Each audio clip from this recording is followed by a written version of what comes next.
بسم اللہ الرحمن الرحیم۔ السلام علیکم ڈیئر ویورز، امید ہے کہ آپ سب لوگ خیریت سے ہوں گے۔ ایل ایل بی کے لیکچر سیریز کے حوالے سے آج جو ایل ایل بی کا ٹاپک ہم آپ کے ساتھ شیئر کرنے جا رہے ہیں وہ نیوسنس سے ریلیٹڈ ہے۔ یہ ٹاٹ کا ایک امپورٹنٹ کوشچن ہے جو بہت دفعہ جو ہے ایگزامس کے اندر آ چکا ہوا ہے، لہٰذا ہم نے اس کو اسی لیے سلیکٹ کی ہے۔ میں آپ کو یہ بتا دوں کہ اسی سوال کا جو ہم نے ہیڈنگز اور جتنا مٹیریل ہم نے لکھا ہے وہ اس حوالے سے لکھا ہے کہ آپ اس کو ایگزام میں ایزیلی اٹیمپٹ کر سکیں۔ میں نے اس کی جو سمری ہے ویڈیو کی ڈسکرپشن میں دے دی ہے تاکہ آپ کو یاد کرنے میں اور اس کو ریوائز کرنے میں جو ہے آسانی رہے۔ ایک ہی سوال جو ہے وہ ایگزامس کے اندر مختلف انداز سے پوچھا جا سکتا ہے۔ میں آپ کے ساتھ دو تین اس کے جو ورژن ہے وہ شیئر کر لیتا ہوں تاکہ آپ کو جب یہ کوشچن ایگزام میں اگر آئے تو آپ کو اس کا اندازہ ہو کہ کس طرح یہ سوال پوچھا جا سکتا ہے۔ پہلے تو اگر نمبر 1 پہ آپ دیکھیں تو آپ کو یہ سوال ایسے پوچھا جا سکتا ہے کہ discuss the law of nuisance in detail, بس اس سے آگے جو ہے کوئی چیز نہیں لکھی ہوتی۔ تو ایک اس کا یہ ورژن ہے۔ سیکنڈ نمبر کے اوپر اگر اس کو اس انداز سے بھی پوچھا جا سکتا ہے کہ examine the intricacies of law of nuisance providing a comprehensive analysis of its key principles and legal implications، اور یہی سوال ایسے بھی پوچھا جا سکتا ہے کہ investigate into a detailed discussion of the law of nuisance exploring its origin, evolving interpretations and how it addresses various forms of interference with property rights and enjoyment۔ تو یہ آپ کے سامنے اس وقت 4th نمبر کے اوپر in depth exploration of law of nuisance. تو یہ بہرحال مختلف طریقے ہیں، کسی بھی طریقے سے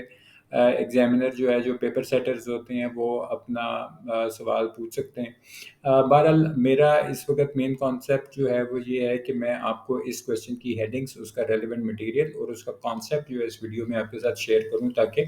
آپ اس کو جس وقت ایگزام میں اٹیمپٹ کریں تو آپ کے پاس سفیشینٹ مٹیریل ہو جو آپ 35-40 منٹس کے اندر کور کر سکتے ہیں۔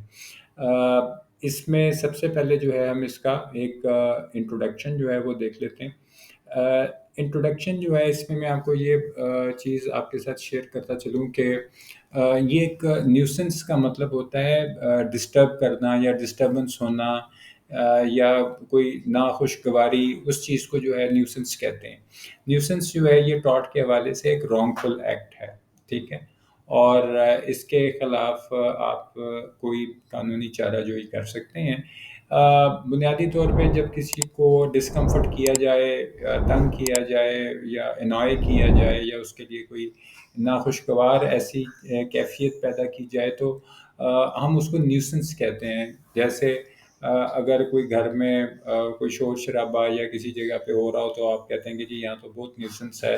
بہت شور شرابہ ہے، ڈسکمفرٹ ہو رہی ہے یا جو کوئی انوائڈ فیلنگ آ رہی ہے، تو یہ اس حوالے سے ہے۔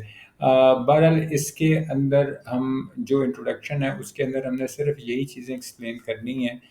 پہلے نمبر پہ تو یہ کہ ایک رانگ فل ایکٹ ہے، دوسرے نمبر پہ یہ کہ یہ ایک ایکشنیبل ٹاٹ ہے، مطلب لا آف ٹاٹ کے حوالے سے، اور دوسری یہ چیز ہے کہ اس کا ہم نے تھوڑا سا انٹروڈکشن یہ دے دینا ہے کہ اس کا مطلب ڈسکمفرٹ کرنا ہے کسی کو، کسی کا ہمسایہ اگر کوئی ایسی چیز کر رہا ہے یا کوئی ایسی حرکت اس نے کی ہے جس کی وجہ سے کوئی نیوسنس کریٹ ہو گئی ہے، کوئی ناخوشگواری جو ہے وہ کریٹ ہو گئی ہے، تو یہ اس کے انٹروڈکشن میں آپ نے دینا ہے۔ بنیادی طور پہ یہ ایک لاطینی لفظ ہے نیوسنس، جس کا جو ورڈ ایک نیوز سے جو ہے وہ نکلا ہے، اس کا مطلب ہوتا ہے نقصان دینا، ہرٹ کرنا کسی کو، انوائے کرنا کسی کو، تو یہ اس کا میننگ ہے۔ اس کے بعد ڈیفینیشن کی آپ نے ہیڈنگ دینی ہے جس کے اندر جو چیزیں آپ نے لکھنی ہیں وہ nuisance is an act which interfere and violate the right of other, یعنی یہ ایک ایسا عمل ہے جو دوسروں کے حقوق کی پامالی کرتا ہے اور اس میں مداخلت کرتا ہے۔ انٹرفیئر کا مطلب ہوتا ہے مداخلت کرنا، وائلیٹ کا مطلب ہے کہ وہ اس چیز کو اس کی خلاف ورزی ہو رہی ہے، کسی چیز کی، کسی کے حقوق کی خلاف ورزی ہو رہی ہے، تو وہ جب کسی کو نقصان دے یا کسی کو ڈسٹرب کرے، ڈسکمفرٹ کرے تو ہم اس کو نیوسنس کہتے ہیں۔ تو یہ آپ کے سامنے ڈیفینیشن آ گئی۔ اس کے کچھ جو اسینشل ایلیمنٹس ہیں وہ اپنے 4th ہیڈنگ جو ہے، ہیڈنگ میں آپ کو اس لیے کہتا ہوں کہ آپ جتنی ہیڈنگس دیتے ہیں ایگزامینر کے لیے اتنی آسانی ہوتی ہے کہ وہ آپ کے لیے جو ہے سمجھنے میں اس کو کم وقت لگے اور وہ آپ کے ساتھ اچھے نمبر جو ہیں آپ سکور کر سکیں اس کے اندر۔ سب سے پہلی چیز یہ کہ جو اس کے اسینشیل ایلیمنٹس ہیں، کہ نیوسنس کے اسینشیل ایلیمنٹس کیا ہوتے ہیں۔ پہلے نمبر پہ جو آپ دیکھ رہے ہیں اس وقت ان لافل انٹرفیئرنس سے مراد یہ ہوتی ہے کہ یہ ایک اسینشیل ایلیمنٹ ہے، سب سے پہلی بات۔ اور دوسرا یہ کہ جب کسی کے حقوق کی پامالی ہو تو یہ ایک سول رانگ ہے۔ تو سب سے پہلی چیز تو یہ کہ اسینشیل یہ ہے کہ یہ ایک ان لافل انٹرفیئرنس ہے۔ دوسرے نمبر پہ ڈیمیج ہے کہ اس کی وجہ سے کسی کو کوئی ناخوشگوار کیفیت پیدا ہو رہی ہے، کوئی ڈسٹربنس ہو رہی ہے، یا کوئی اس کی وجہ سے کسی کو نقصان پہنچ رہا ہے، تو وہ نقصان جو ہے پیسے کی شکل میں اس کی ریپوٹیشن ہے، اس کی گڈ ول ہے، ہیلتھ ہے، صحت ہے اس کی کوئی، تو اس چیز کو ہم کہتے ہیں کہ اس میں ڈیمیج کا ہونا بھی ایک اسینشیل ایلیمنٹ ہے نیوسنس کا۔ اس کے بعد دیکھیں تو اس میں تیسرے نمبر پہ آپ کو دکھائی دے گا کہ فزیکل ڈسکمفرٹ ہوتی ہے، کہ کوئی فزیکلی جسمانی طور پہ، ٹھیک ہے، یا اس کے اندر کوئی ایسا ایلیمنٹ ہے جس سے اس کو کوئی ڈسکمفرٹ ہو رہی ہے، تو وہ پھر رانگ ڈور کے خلاف قانونی چارہ جوئی کر سکتا ہے۔ ہم یہ دیکھ لیتے ہیں کہ پانچویں نمبر پہ کہ اس کی کائنڈس کیا ہیں۔ تو اس میں دو جو بنیادی کائنڈس ہیں اس کی، scope of L L B کے حوالے سے جو آپ کا کورس ہے اس حوالے سے بتا رہا ہوں کہ ایک پرائیویٹ نیوسنس ہوتی ہے اور ایک پبلک نیوسنس ہوتی ہے۔ تو یہاں سے آپ یہ اندازہ لگا سکتے ہیں کہ پرائیویٹ کا تو مطلب یہ ہے کہ کوئی ایسی چیز ہے جو کسی ایک خاص فرد کے ساتھ ہو رہی ہے، جبکہ پبلک جو نیوسنس ہے یہ آپ یوں سمجھ سکتے ہیں کہ جب آپ کہیں کہ کسی کی حرکت کی وجہ سے، کسی رانگ ڈور کی کسی غلط حرکت کی وجہ سے جو ہے وہ پبلک ایٹ لارج جو ہے، وہ عوام الناس جو ہے اس کے لیے کوئی ڈسٹربنس کریٹ ہو رہی ہے۔ اس میں سب سے پہلے جو آپ نے کام کرنا ہے وہ یہ ہے کہ دونوں کی ڈیفینیشن دے دینی ہے۔ آپ کی ہیڈنگ میں تھوڑا سا اضافہ ہو جائے گا۔ پہلی ڈیفینیشن آپ نے پرائیویٹ نیوسنس کی دینی ہے کہ اس میں یہ چیز ریلیٹڈ ہے کسی ایک خاص فرد کے حوالے سے، اس کی کوئی زمین ہے، کوئی اسٹیٹ ہے، کوئی جو بھی چیز ہے، تو ہم کسی خاص فرد کے حوالے سے بات کر رہے ہیں۔ جبکہ جو پبلک نیوسنس ہوتی ہے اس کی ڈیفینیشن میں جو چیز آپ نے مینشن کرنی ہے، مٹیریل آپ کے سامنے اس وقت لکھا ہوا ہے کہ جو پبلک ایٹ لارج کو افیکٹ کر رہا ہو اس کو ہم پبلک نیوسنس کہتے ہیں۔ اب اس میں جو ریمیڈیز ہیں، ریمیڈی سے مراد کہ ایسا قانونی حل جو کسی درخواست گزار کو، سائل کو جو مل سکتا ہے، ہم اس کو ریمیڈیز کہتے ہیں۔ تو اس میں جو نیوسنس کی ریمیڈیز ہیں، سب سے پہلے یہ ہے کہ ابیٹمنٹ آف نیوسنس، اس سے مراد یہ ہے کہ یہ ایک ایکسٹرا جوڈیشل ریمیڈی ہے کہ اگر کوئی اریٹیٹ ہو رہا ہے، کوئی ڈسٹرب ہو رہا ہے کسی وجہ سے، تو وہ اس چیز کو عدالت کی مدد کے بغیر اگر کوئی کر لے تو ہم اس کو ابیٹمنٹ آف نیوسنس کہتے ہیں۔ ڈیمیجز جو ہے اس کا یہ مطلب ہے کہ جو انجرڈ پرسن سے مراد کہ جس کے کوئی حقوق پامال ہوئے، اس نے اپنے اس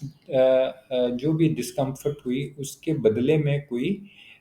رقم کی شکل میں جو ہے کوئی کمپنسیشن لے لے، تو ہم اس کو اس کمپنسیشن آف منی کو ڈیمیجز کہتے ہیں۔ انجنکشن یہ ویسے دو طرح کی ہوتی ہے، اس میں ایک انٹائرم انجنکشن ہوتی ہے، ٹیمپریری ہوتی ہے، پرماننٹ انجنکشن ہوتی ہے۔ تو لیکن ابھی جو آپ نے یہاں پہ جو ہیڈنگ دینی ہے وہ صرف یہی دینی ہے کہ اگر عدالت جو ہے وہ کسی کو روک دیتی ہے کسی کام سے کہ اس نے دوبارہ مستقبل میں یہ کام نہیں کرنا، تو اس کا مطلب انجنکشن ہوتا ہے، یعنی کسی چیز کا روک دینا، پروہیبٹ۔ آپ نے ایک ورڈ اس میں آپ دیکھ رہے ہوں گے کہ جہاں پہ یہ لکھا ہوا ہے کہ court order which prohibit wrongdoer, تو اس سے یہ مراد ہے کہ عدالت نے اس رانگ ڈور کو اس چیز سے منع کر دیا۔ پروہیبٹ کا مطلب ہوتا ہے منع کر دینا۔ چوتھا چیز جو ہے وہ اس میں سول ریمیڈی ہے، اور اس میں سول ریمیڈی کے حوالے سے اگر کوئی نیوسنس جو ہے وہ فیل کر رہا ہے تو وہ ایک لیگل ایکشن لے سکتا ہے، اور یہ ایک سول ریمیڈی ہوگی۔ پانچویں نمبر پہ کرمنل ریمیڈی ہے۔ اگر کوئی پبلک نیوسنس ہو رہی ہے تو اس کو کرمنل لاء کے انڈر بھی اس کے خلاف قانونی کارروائی کی جا سکتی ہے۔ اب اس کے اندر بڑی ایک ظاہری سی یہ بات ہے کہ جب بھی کوئی قانونی کارروائی کسی کے خلاف ہوتی ہے تو وہ پھر اپنا دفاع کرتا ہے، اپنا ڈیفنس کرتا ہے۔ تو اب وہ ڈیفنس کے طور پہ اگر عدالت میں کوئی چیز کہنا چاہے تو وہ کیا چیز کہہ سکے گا کہ سب سے پہلا ڈیفنس وہ یہ لے سکتا ہے کانسنٹ کا ہونا، یعنی رضامندی ہونا، کسی کی مرضی شامل ہونا کہ جو ڈسٹرب ہو رہا تھا یا جس نے کوئی ایسا کوئی قانونی ایسی کارروائی کی تو اس نے کہا کہ جی یہ تو میں اس کی مرضی کے مطابق کر رہا تھا یا میں نے اس کی رضامندی سے یہ کام کیا ہے، تو یہ ایک وہ عدالت میں ڈیفنس جو ہے وہ لے سکتا ہے۔ پھر اس کے بعد ہے اسٹیٹیوٹری اتھارٹی۔ اسٹیٹیوٹری اتھارٹی سے یہ مراد لی جاتی ہے کہ اب یہاں پہ اگر کوئی ایسا ایکٹ پرفارم ہو رہا ہے تو وہ اس چیز کو یوں اپنے آپ کا دفاع کر سکتا ہے کہ جناب یہ میری ایک اتھارٹی کے تحت میں یہ کام کر رہا ہوں، مجھے اس کام کی اجازت ہے اور میری ڈیوٹی ہے کہ یہ میں کام سر انجام دوں۔ مثال کے طور پہ آپ یہ اس کی ایک مثال یہ لے سکتے ہیں کہ کسی کے گھر کے سامنے سڑک کھدی ہو اور کوئی اس کو کہے کہ یہ نیوسنس ہے کہ تم یہ سڑک جو ہے اس کو خراب کر رہے ہو، تو وہ کہے کہ جناب میں تو ٹیلی فون والا ہوں اور یہاں پہ ہم کیبل بچھا رہے ہیں، تو یہ تو میری ایک ڈیوٹی ہے، ایک اتھارٹی کی طرف سے ایک ادارہ ہے، سرکاری ادارہ ہے، میں اس کا اہلکار ہوں، میں یہ کام کر رہا ہوں۔ تو یہ ایک اسٹیٹیوٹری جو ہے وہ چیز آ جاتی ہے کہ اس میں کوئی بھی ڈپارٹمنٹ ہے، عدالتی ڈپارٹمنٹ ہے، کوئی بھی ہے، عدالت ہے، کچھ بھی ہو سکتا ہے۔ تیسرے نمبر پہ پرسکرپشن ہے، جس کا یہ مطلب ہوتا ہے کہ جو بھی رانگ ڈوئر تھا اس نے اس کی اجازت جو تھی وہ لی ہوئی تھی، ایزمنٹ کی، ایزمنٹ کہتے ہیں کسی چیز کو آسانی پیدا کرنا، آسانی حاصل کرنا، کہ اس نے پرسکرپشن کے تھرو جو تھا وہ رائٹ آف ایزمنٹ تھا اور وہ یہ بتا سکتا ہے عدالت میں کہ جناب یہ چیز تو میں پہلے کر چکا ہوں۔ اب اس میں ہم یہ دیکھ لیتے ہیں کہ پرائیویٹ اور پبلک نیوسنس میں فرق کیا ہوتا ہے۔ تو سب سے پہلی جو بات میں نے آپ کے ساتھ ابھی شیئر کر لی ہوئی تھی کہ جو وائلیشن ہوتی ہے پرائیویٹ کی صورت میں وہ کسی ایک خاص فرد کی ہو رہی ہوتی ہے، جبکہ پبلک نیوسنس جو ہوتی ہے وہ عوام الناس کے خلاف ہو رہی ہوتی ہے، اس کے عوام کے جو حقوق ہیں وہ پامال ہو رہے ہوتے ہیں۔ انجری کے حوالے سے یہ ہوتا ہے کہ جو انجری ہوتی ہے وہ کسی خاص فرد کو ہوتی ہے، لیکن پبلک نیوسنس میں جو انجری ہے وہ عوام کو ہوتی ہے۔ پروسیکیوشن کے حوالے سے کسی ایک بندہ جو ہے، جہاں پہ آپ دیکھیں کہ ایک پرائیویٹ آدمی جو ہے وہ اس کو پروسیکیوٹ کر سکتا ہے، جبکہ اگر پبلک نیوسنس ہے تو پھر اس صورت میں پرائیویٹ آدمی جو ہے وہ نہیں کر سکتا، جبکہ ایک لائر جو ہے وہ پروسیکیوٹ کر سکتا ہے۔ پرائیویٹ نیوسنس جو ہوتی ہے ایک سول رانگ ہوتا ہے، جبکہ پبلک نیوسنس جو ہے وہ ایک کرمنل رانگ ہوتا ہے۔ ریمیڈی کے حوالے سے اگر ہم بات کریں تو کمپنسیشن جو ہے وہ دی جا سکتی ہے اگر پرائیویٹ نیوسنس ہے، اور اگر کوئی پبلک نیوسنس ہے تو پھر کرمنل پروسیکیوشن یعنی فوجداری کارروائی جو ہے وہ ہوتی ہے۔ کرمنل پروسیکیوشن کا مطلب ہوتا ہے فوجداری کارروائی۔ پروف کے حوالے سے جو ہے وہ کوئی نہ کوئی ڈیمیج جو ہے اس کا ثبوت ہونا ضروری ہوتا ہے، جبکہ پبلک کی صورت میں ایسی چیز کی ضرورت نہیں ہوتی۔ اگر ہم رائٹ کے حوالے سے دیکھیں تو پرائیویٹ نیوسنس جو ہے وہ ایک پرائیویٹ رائٹ ہوتا ہے، جبکہ پبلک نیوسنس جو ہے وہ ایک پبلک رائٹ ہوتا ہے۔ 8ویں نمبر پہ پرسکرپشن ہے، جس کا یہ مطلب ہے کہ اس میں جو private nuisance easement can be acquired by prescription. اب یہاں پر جو ڈیفنس لینے والا ہوتا ہے وہ ایزمنٹ جو ہوتی ہے وہ ایزمنٹ ہم اسی آپ کے پیپر کا حصہ ہی ہے، اس کے بھی کوشچن ہم اس میں ابھی شیئر کریں گے۔ اس نے عدالت سے ایک قسم کی یہ آسانی لی تھی، جیسے آپ یہ سمجھتے ہیں کہ اگر کسی شخص کے کوئی زمین یا مکان ہے اور وہ اس کے پاس پہنچنے کا راستہ نہیں، تو وہ کسی اور بھی زمین سے اگر راستہ لے لے تو ہم اس کو ایزمنٹ کہتے ہیں، تو وہ یہ چیز عدالت میں بتا سکتا ہے کہ میں نے یہ چیز جو تھی ایکوائر کی ہوئی تھی پرسکرپشن کے حوالے سے، لیکن یہ چیز پبلک نیوسنس کے اندر یہ چیز نہیں ہو سکتی کہ وہ ایزمنٹ جو ہے وہ اس کو ملی ہو۔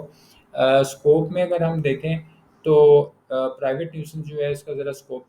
کم ہوتا ہے، جبکہ جو پبلک نیوسنس ہوتا ہے اس کا ایک بڑا اسکوپ ہوتا ہے۔ آخر میں آپ نے اس سوال میں جو چیز سم اپ کرنی ہے اس میں کنکلوژن کی ہیڈنگ آپ نے لازمی طور پہ دیں۔ اس میں یہ ہے کہ آپ ایکسپلین کر دیں کنکلوژن کے اندر کہ نیوسنس جو ہے اس کی کتنی ٹائپس ہوتی ہیں، ایک پرائیویٹ ہوتی ہے، ایک پبلک ہوتی ہے۔ پرائیویٹ میں کوئی ایک شخص جو ہے وہ ہرٹ ہوتا ہے، پبلک میں جو ہے وہ پبلک ایٹ لارج جو ہے وہ ہرٹ ہوتی ہے، اور اس میں جو پرائیویٹ نیوسنس ہوتی ہے وہ کرمنل ایکٹ نہیں ہوتا، لیکن جو پبلک نیوسنس ہے وہ ایک کرمنل ایکٹ ہوتا ہے۔ میں امید کرتا ہوں کہ آج کی اس ویڈیو سے آپ نے کچھ نیا سیکھا ہوگا۔ اپنی رائے کا اظہار نیچے کمنٹ باکس میں ضرور کیجیے گا تاکہ ہمیں یہ معلوم ہو سکے کہ یہ ویڈیو آپ کے لیے کتنی ہیلپ فل تھی، اور اس ویڈیو کو شیئر کیجیے گا۔